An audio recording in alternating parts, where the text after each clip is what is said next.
या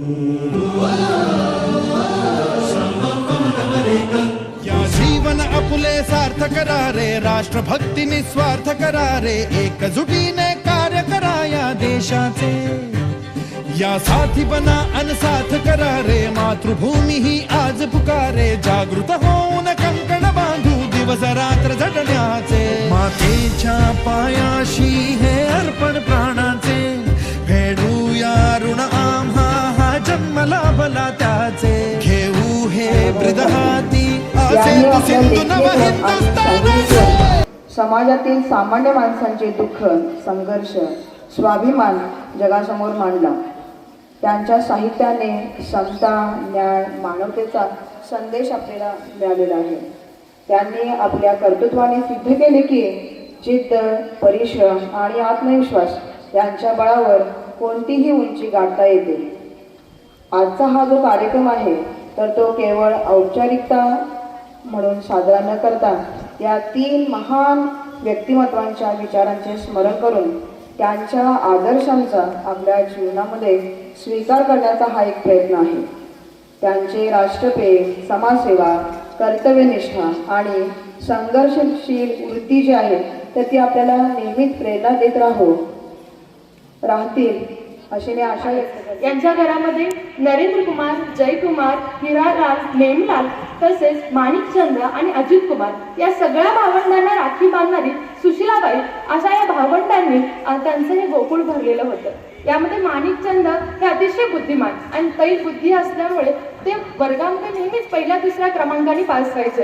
तर यामध्ये हिरालाल हे अतिशय हुशार तसेच सत्वशील, म्हणून गुरुदेवांचं पूर्ण नजर ह्या त्या हिरालालांच्यावर होतं आणि गुरुदेवांना मनापासून वाटायचं की या हिरालालने आपलं अख्खं आयुष्य या संस्थेसाठी, या धार्मिक कार्यामध्ये वाहून घ्यावं।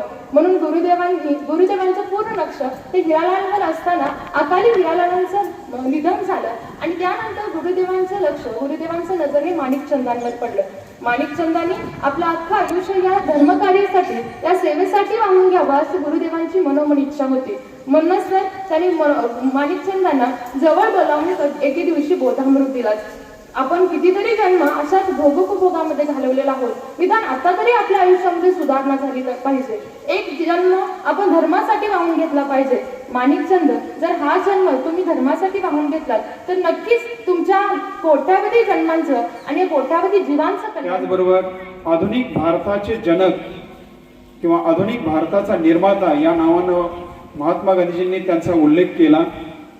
केसरी हे मराठी वृत्तपत्र आणि मराठा हे इंग्रजी वृत्तपत्र सादर करणारे हे लोकमान्य टिळक, ब्रिटिशांच्या अन्यायाविरुद्ध निर्भीडपणे आपला आवाज उठवणारे हे लोकमान्य टिळक आणि लोकमान्य टिळकांनी लोकांच्या मनामध्ये एकीची, राष्ट्रप्रेम, एकता, राष्ट्रप्रेम आणि स्वाभिमान जागृत करण्यासाठी त्यांनी सार्वजनिक गणेश उत्सव, त्याचबरोबर शिवजयंती हे उत्सव साजरे करण्यास सुरुवात केली आणि त्यामुळेच त्यांना अनेक वेळा तुरुंगवास भोगावा लागला, पण त्यांनी कधीही आपल्या ध्येयापासून माघार घेतली नाही।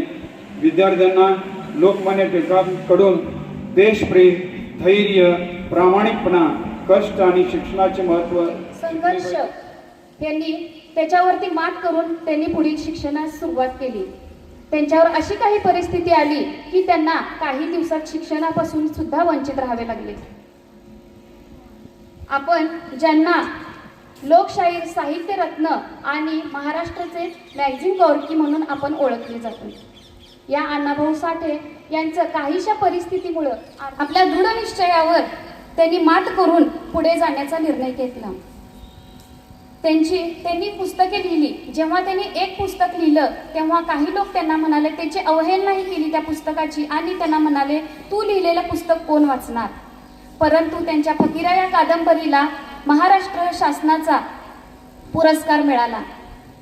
परकीय लेखक म्हणून ओळखले जाणे सर्वात जास्त पुस्तके वाचली। अनेक महान विभूतींची जयंती व पुण्यतिथी आपण या ठिकाणी साजरी करत असतो। त्यामध्ये आज प्रथम जे आहे ते आपल्या संस्थेचे संचालक बालब्रह्मचारी माणिकचंदजी भिशेकर गुरुजी। 1916 साली त्यांचा जन्म झाला। वयाच्या अवघ्या 24व्या वर्षी MA मराठी या विषयाचं अध्यापन करत असताना परमपूज्य गुरुदेव श्री समंतभद्र महाराजांनी सोलापूर या ठिकाणी नवीन गुरुकुल सुरू केलं. गुरुकुल म्हणलं की सर्वप्रथम एक कार्यकर्ता त्यांना हवा असतो आणि भिशीकर गुरुजींच्या वरती त्यांनी तिची जबाबदारी दिली आणि वयाच्या अवघ्या 24व्या वर्षी संचालक पदाची त्यांनी धुरा सांभाळली. ते अखंडपर्यंत म्हणजे वयाच्या 84व्या वर्षापर्यंत त्यांनी ती धुरा अत्यंत समर्थपणे सशक्तपणे सांभाळली. त्यांना जीवनाला प्रेरणा देत असताना गुरुदेव म्हणाले, न विषय भोगो भाग्यम भाग्यम विषयेषु वैराग्यम. अहो, इंद्रिय विषय भोगणे किंवा कपडे लत्ता सोना चांदी याच्यामध्ये लोळणं हे खरं भाग्य नसून या विषयांच्या पासून विरक्ती वैराग्य हेच खरं भाग्य आहे. आणि त्यांच्या या प्रेरणेतूनच त्यांनी एक जन्म धर्मासाठी समाजासाठी अर्पित